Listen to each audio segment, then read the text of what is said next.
ഗലാത്യർ 1. മനുഷ്യരിൽ നിന്നല്ല, മനുഷ്യനാലുമല്ല, യേശുക്രിസ്തുവിനാലും അവനെ മരിച്ചവരുടെ ഇടയിൽ നിന്നു ഉയിർപ്പിച്ച പിതാവായ ദൈവത്താലുമത്രേ അപ്പോസ്തലനായ പൗലോസും കൂടെയുള്ള സകല സഹോദരന്മാരും ഗലാത്യസഭകൾക്കു എഴുതുന്നതു. പിതാവായ ദൈവത്തിങ്കൽ നിന്നും നമ്മുടെ ദൈവവും പിതാവുമായവന്റെ ഇഷ്ടപ്രകാരം ഇപ്പോഴത്തെ ദുഷ്ടലോകത്തിൽ നിന്നു നമ്മെ വിടുവിക്കേണ്ടതെന്നും നമ്മുടെ പാപങ്ങൾ നിമിത്തം തന്നെത്താൻ ഏൽപ്പിച്ചു കൊടുത്തവനായി നമ്മുടെ കർത്താവായ യേശുക്രിസ്തുവിങ്കൽ നിന്നും നിങ്ങൾക്ക് കൃപയും സമാധാനവും ഉണ്ടാകട്ടെ. അവന്നു എന്നേക്കും മഹത്വം. ആമേൻ. ക്രിസ്തുവിന്റെ കൃപയാൽ നിങ്ങളെ വിളിച്ചവനെ വിട്ടു നിങ്ങൾ ഇത്ര വേഗത്തിൽ വേറൊരു സുവിശേഷത്തിലേക്ക് മറിയുന്നതുകൊണ്ടു ഞാൻ ആശ്ചര്യപ്പെടുന്നു. അത് വേറൊരു സുവിശേഷം എന്നല്ല, ചിലർ നിങ്ങളെ കലക്കി ക്രിസ്തുവിന്റെ സുവിശേഷം മറിച്ചുകളവാൻ ഇച്ഛിക്കുന്നു എന്നത്രേ. എന്നാൽ ഞങ്ങൾ നിങ്ങളോട് അറിയിച്ചതിനു വിപരീതമായി ഞങ്ങൾ ആകട്ടെ, സ്വർഗ്ഗത്തിൽ നിന്നു ഒരു ദൂതനാകട്ടെ നിങ്ങളോട് സുവിശേഷം അറിയിച്ചാൽ അവൻ ശപിക്കപ്പെട്ടവൻ. ഞങ്ങൾ മുൻപറഞ്ഞതുപോലെ ഞാൻ ഇപ്പോൾ പിന്നെയും പറയുന്നു, നിങ്ങൾ കൈക്കൊണ്ട സുവിശേഷത്തിനു വിപരീതമായി ആരെങ്കിലും നിങ്ങളോട് സുവിശേഷം അറിയിച്ചാൽ അവൻ ശപിക്കപ്പെട്ടവൻ.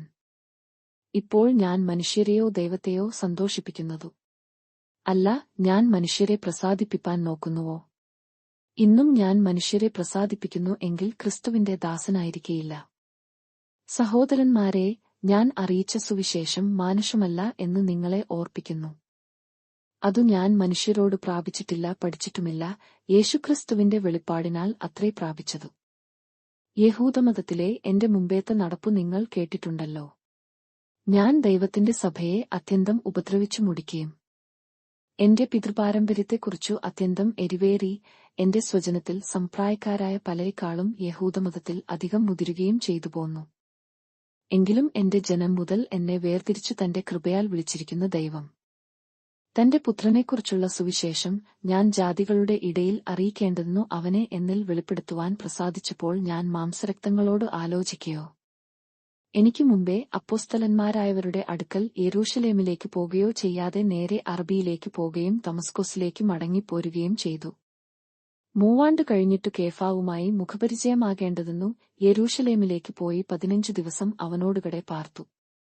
എന്നാൽ കർത്താവിന്റെ സഹോദരനായ യാക്കോബിനെ അല്ലാതെ അപ്പോസ്തലന്മാരിൽ വേറൊരുത്തനെയും കണ്ടില്ല. ഞാൻ നിങ്ങൾക്ക് എഴുതുന്നതു ഭോഷ്കല്ല എന്നതിനു ദൈവം സാക്ഷി. പിന്നെ ഞാൻ സുറിയ കിലിക്യ ദിക്കുകളിലേക്ക് പോയി. യഹൂദിയിലെ ക്രിസ്തുസഭകൾക്കോ ഞാൻ മുഖപരിചയം ഇല്ലാത്തവൻ ആയിരുന്നു. മുമ്പേ നമ്മെ ഉപദ്രവിച്ചവൻ താൻ മുമ്പേ മുടിച്ച വിശ്വാസത്തെ ഇപ്പോൾ പ്രസംഗിക്കുന്നു എന്നു മാത്രം. അവർ കേട്ടു എന്നെ ചൊല്ലി ദൈവത്തെ മഹത്വപ്പെടുത്തി. ഗലാത്യർ 2. 14 ആണ്ട് കഴിഞ്ഞിട്ടു ഞാൻ ബർന്നബാസുമായി തീതൊസിനെയും കൂട്ടിക്കൊണ്ടു വീണ്ടും യെരൂശലേമിലേക്ക് പേയായി. ഞാൻ ഒരു വെളിപ്പാട് അനുസരിച്ചത്രേ പേയായതു. ഞാൻ ഓടിയതയാ വെറുതെ എന്നു വരാതിരിപ്പാൻ ഞാൻ ജാതികളുടെ ഇടയിൽ പ്രസംഗിക്കുന്ന സുവിശേഷം അവരെയാടു, വിശേഷാൽ പ്രമാണികളെയാടു വിവരിച്ചു. എന്റെ കൂടെയുള്ള തീതൊസ് യവനൻ എങ്കിലും പരിച്ഛേദന ഏൽപ്പാൻ അവനെ ആരും നിർബന്ധിച്ചില്ല. അതെയാ നുഴഞ്ഞുവന്ന കള്ളസഹയാതരന്മാർ നിമിത്തമായിരുന്നു. അവർ നമ്മെ അടിമപ്പെടുത്തേണ്ടതിനു ക്രിസ്തുയേശുവിൽ നമുക്കുള്ള സ്വാതന്ത്ര്യം ഒറ്റുനയാക്കുവാൻ നുഴഞ്ഞുവന്നിരുന്നു. സുവിശേഷത്തിന്റെ സത്യം നിങ്ങളെയാടുകൂടെ നിലനിൽക്കേണ്ടതെന്നു ഞങ്ങൾ അവർക്ക് ഒരു നാഴികപയാലും വഴങ്ങിക്കൊടുത്തില്ല. പ്രമാണികളായവരെയാ അവർ പണ്ടു എങ്ങനെയുള്ളവർ ആയിരുന്നാലും എനിക്ക് ഏതുമില്ല. ദൈവം മനുഷ്യന്റെ മുഖം നയാക്കുന്നില്ല. പ്രമാണികൾ എനിക്ക് ഒന്നും ഗ്രഹിപ്പിച്ചു തന്നിട്ടില്ല. നേരെ മറിച്ച് പരിച്ഛേദനയുടെ അപ്പോസ്തലത്വത്തിനായി പത്രോസിനെയാടുകൂടെ വ്യാപരിച്ചവൻ ജാതികൾക്കായി എന്നോടുകൂടെയും വ്യാപരിച്ചതുകൊണ്ടു പത്രോസിനു പരിച്ഛേദനക്കാരുടെ ഇടയിലെ സുവിശേഷഘോഷണം എന്നപയാലെ എനിക്ക് അഗ്രചർമ്മക്കാരുടെ ഇടയിലെ സുവിശേഷഘോഷണം ഭരമേൽപ്പിച്ചിരിക്കുന്നു എന്നു കണ്ടും എനിക്ക് ലഭിച്ച കൃപ അറിഞ്ഞും കൊണ്ട് തൂണുകളായി എണ്ണപ്പെട്ടിരുന്ന യാക്കോബും കേഫാവും യോഹന്നാനും ഞങ്ങൾ ജാതികളുടെ ഇടയിലും അവർ പരിച്ഛേദനക്കാരുടെ ഇടയിലും സുവിശേഷം അറിയിപ്പാന്തക്കവണ്ണം എനിക്കും ബർന്നബാസിനും കൂട്ടായ്മയുടെ വലങ്കൈ തന്നു. ദരിദ്രരെ നിങ്ങൾ ഓർത്തുകൊള്ളേണം എന്നു മാത്രം അവർ പറഞ്ഞു. അങ്ങനെ ചെയ്യുവാൻ ഞാൻ ഉത്സാഹിച്ചുമിരിക്കുന്നു. എന്നാൽ കേഫാവു അന്ത്യൊക്യയിൽ വന്നാറെ അവനിൽ കുറ്റം കാണുകയാൽ ഞാൻ അഭിമുഖമായി അവനെയാടു എതിർത്തുനിന്നു. യാക്കോബിന്റെ അടുക്കൽ നിന്നു ചിലർ വരും മുമ്പേ അവൻ ജാതികളെയാടുകൂടെ തിന്നുപയാന്നു. അവർ വന്നുപയായ അവൻ പരിച്ഛേദനക്കാരെ ഭയപ്പെട്ടു പിൻവാങ്ങി പിരിഞ്ഞുനിന്നു. ശേഷം യഹൂദന്മാരും അവനെയാടുകൂടെ കപടം കാണിച്ചതുകൊണ്ട് ബർന്നബാസും അവരുടെ കപടത്താൽ തെറ്റിപ്പയാവാൻ ഇടവന്നു. അവർ സുവിശേഷത്തിന്റെ സത്യം അനുസരിച്ചു ചൊവ്വായി നടക്കുന്നില്ല എന്നു കണ്ടിട്ടു ഞാൻ എല്ലാവരും കേൾക്കെ കേഫാവിനെയാട് പറഞ്ഞതു, യഹൂദനായ നീ യഹൂദമര്യാദപ്രകാരമല്ല ജാതികളുടെ മര്യാദപ്രകാരം ജീവിക്കുന്നു എങ്കിൽ നീ ജാതികളെ യഹൂദമര്യാദ അനുസരിപ്പാൻ നിർബന്ധിക്കുന്നതു എന്തോ? നാം സ്വഭാവത്താൽ ജാതികളിൽ നിന്നുള്ള പാപികളല്ല, യഹൂദന്മാരത്രേ. എന്നാൽ യേശുക്രിസ്തുവിലുള്ള വിശ്വാസത്താലല്ലാതെ ന്യായപ്രമാണത്തിന്റെ പ്രവൃത്തികളാൽ മനുഷ്യൻ നീതീകരിക്കപ്പെടുന്നില്ല എന്നു അറിഞ്ഞിരിക്കുകൊണ്ട് നാമും ന്യായപ്രമാണത്തിന്റെ പ്രവൃത്തികളാലല്ല ക്രിസ്തുവിലുള്ള വിശ്വാസത്താൽ തന്നെ നീതീകരിക്കപ്പെടേണ്ടതെന്നു ക്രിസ്തുയേശുവിൽ വിശ്വസിച്ചു. ന്യായപ്രമാണത്തിന്റെ പ്രവൃത്തികളാൽ ഒരു ജഡവും നീതീകരിക്കപ്പെടുകയില്ലല്ലോ. എന്നാൽ ക്രിസ്തുവിൽ നീതീകരണം അന്വേഷിക്കയിൽ നാമും പാപികൾ എന്നു വരുന്നു എങ്കിൽ ക്രിസ്തു പാപത്തിന്റെ ശുശ്രൂഷക്കാരൻ എന്നെയാ? ഒരുനാളം അല്ല. ഞാൻ പൊളിച്ചത് വീണ്ടും പണിതാൽ ഞാൻ ലംഘനക്കാരൻ എന്നു എന്നെത്തന്നെ തെളിയിക്കുന്നു.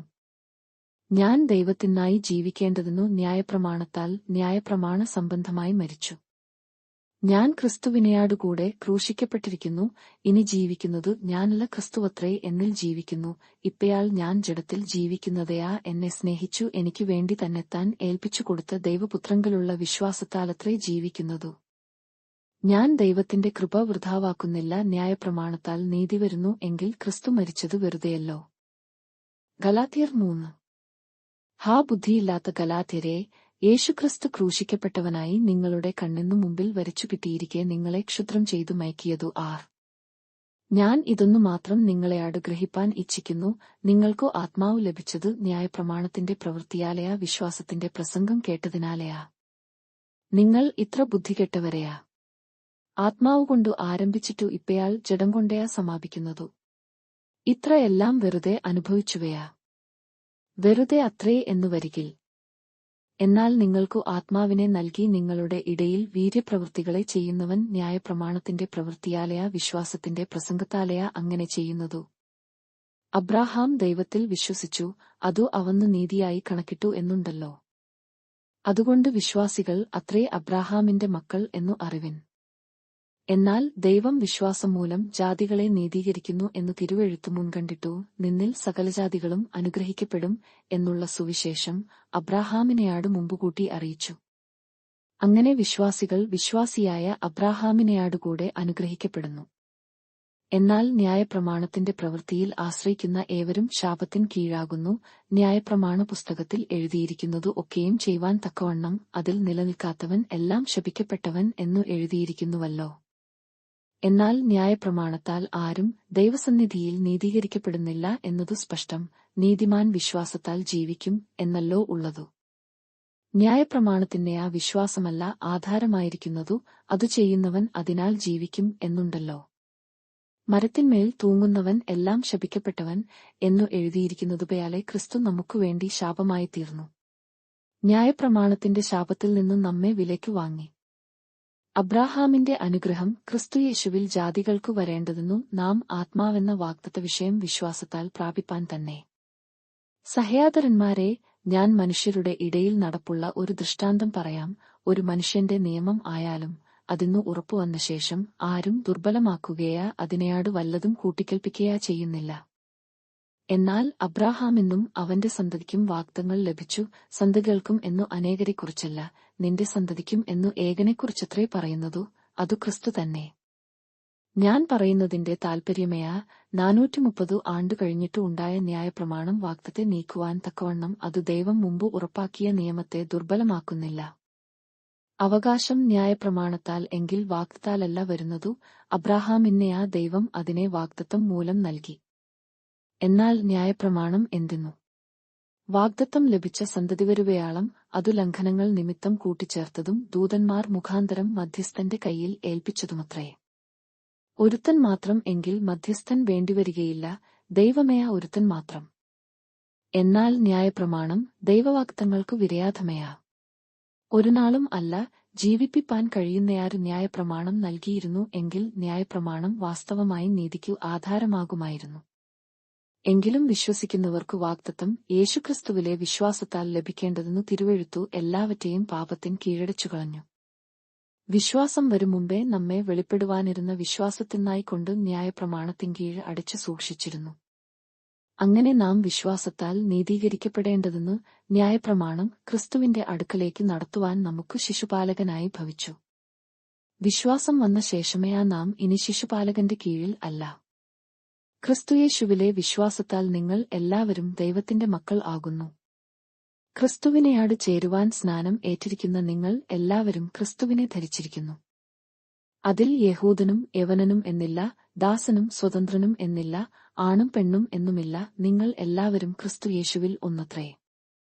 ക്രിസ്തുവിനുള്ളവർ എങ്കിലെയാ നിങ്ങൾ അബ്രാഹാമിന്റെ സന്തതിയും വാഗ്ദത്തപ്രകാരം അവകാശികളും ആകുന്നു. ഗലാത്യർ 4.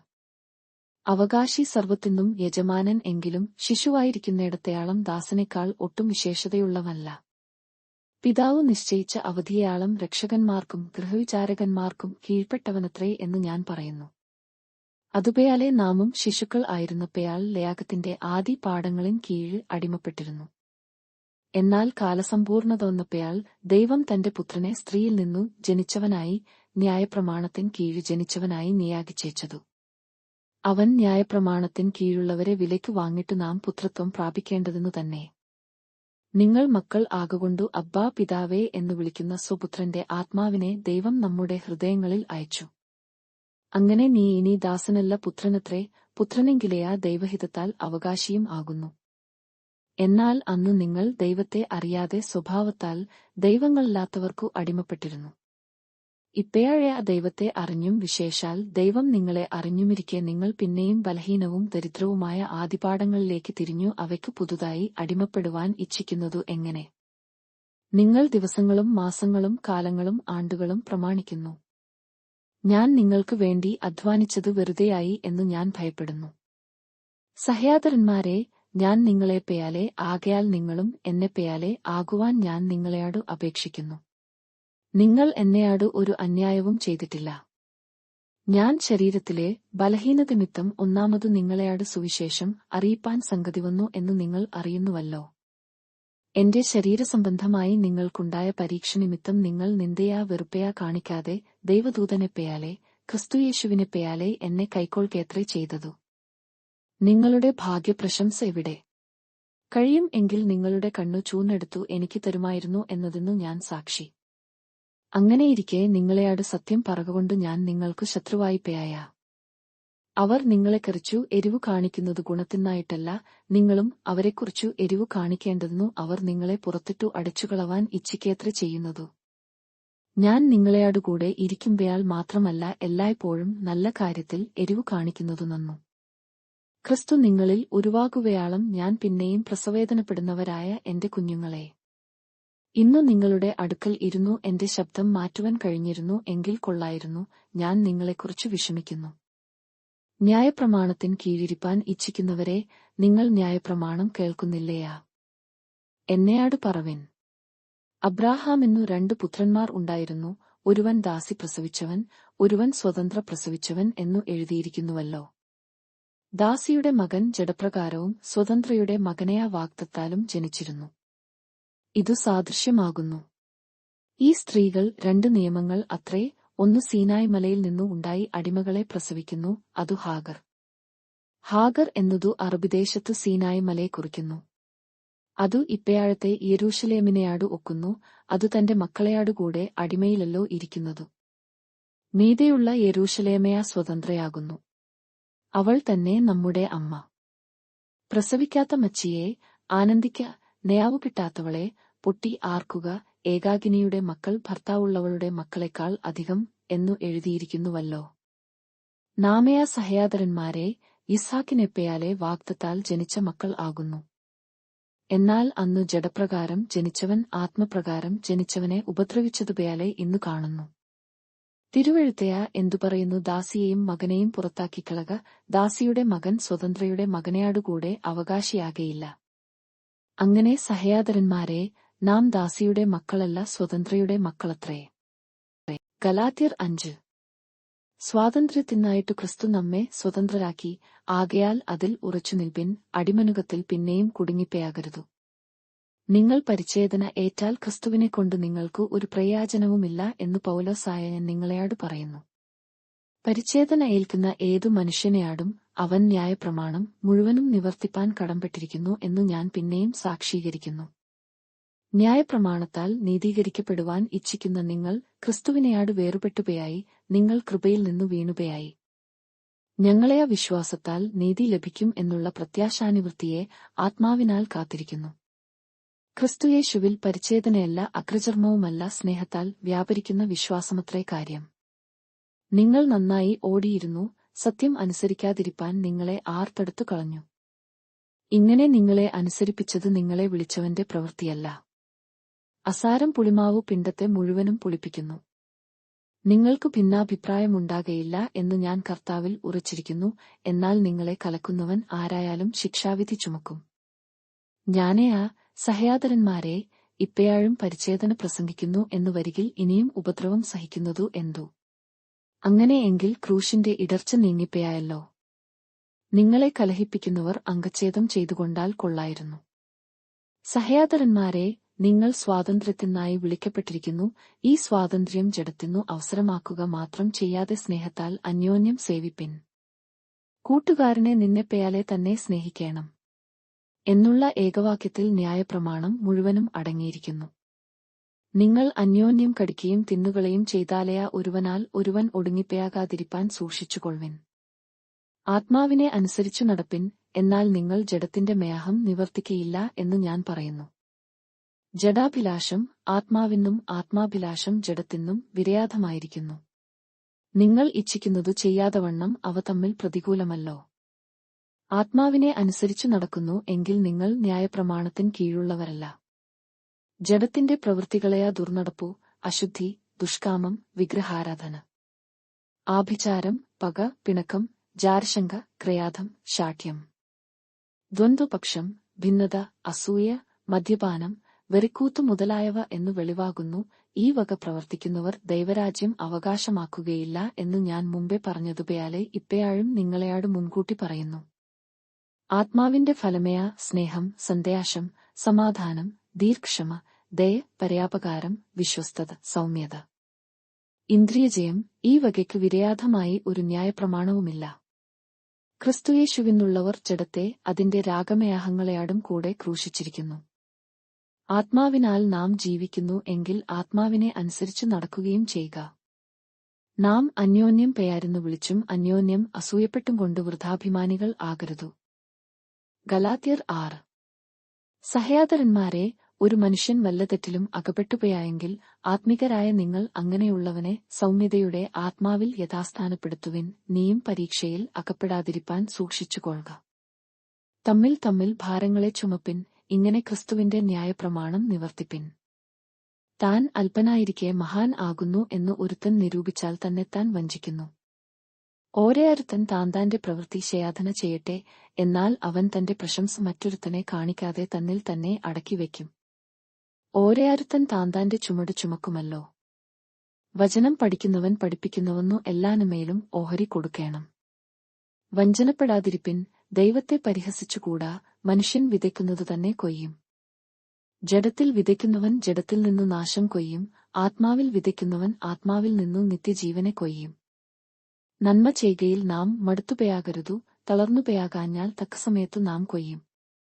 ആകയാൽ അവസരം കിട്ടുമ്പയാലെ നാം എല്ലാവർക്കും, വിശേഷാൽ സഹവിശ്വാസികൾക്കും നന്മ ചെയ്യുക. നയാക്കുവിൻ, എത്ര വലിയ അക്ഷരമായി ഞാൻ നിങ്ങൾക്കു സ്വന്തകൈകൊണ്ടു തന്നെ എഴുതിയിരിക്കുന്നു. ജഡത്തിൽ സുമുഖം കാണിപ്പാൻ ഇച്ഛിക്കുന്നവർ ഒക്കെയും ക്രിസ്തുവിന്റെ ക്രൂശുനിമിത്തം ഉപദ്രവം സഹിക്കാതിരിക്കേണ്ടതെന്നു മാത്രം നിങ്ങളെ പരിച്ഛേദന ഏൽപ്പാൻ നിർബന്ധിക്കുന്നു. പരിച്ഛേദനക്കാർ തന്നെയും ന്യായപ്രമാണം ആചരിക്കുന്നില്ലല്ലോ. നിങ്ങളുടെ ജഡത്തിൽ പ്രശംസിക്കണം എന്നുവെച്ചു നിങ്ങൾ പരിച്ഛേദന ഏൽപ്പാൻ അവർ ഇച്ഛിക്കുന്നതേയുള്ള. എനിക്കയാ നമ്മുടെ കർത്താവായ യേശുക്രിസ്തുവിന്റെ ക്രൂശിൽ അല്ലാതെ പ്രശംസിപ്പാൻ ഇടവരുതു. അവനാൽ ലയാഗം എനിക്കും ഞാൻ ലയാഗത്തെന്നും ക്രൂശിക്കപ്പെട്ടിരിക്കുന്നു. പരിച്ഛേദനയല്ല അഗ്രചർമ്മവുമല്ല പുതിയ സൃഷ്ടിയത്രേ കാര്യം. ഈ പ്രമാണം അനുസരിച്ചു നടക്കുന്ന ഏവർക്കും ദൈവത്തിന്റെ ഇസ്രായേലിനും സമാധാനവും കരുണയും ഉണ്ടാകട്ടെ. ഇനി ആരും എനിക്ക് പ്രയാസം വരുത്തരുതു. ഞാൻ യേശുവിന്റെ ചൂടടയാളം എന്റെ ശരീരത്തിൽ വഹിക്കുന്നു. സഹയാതരന്മാരെ, നമ്മുടെ കർത്താവായ യേശുക്രിസ്തുവിന്റെ കൃപ നിങ്ങളുടെ ആത്മാവിനെയാട് ഇരിക്കുമാറാകട്ടെ. ആമേൻ.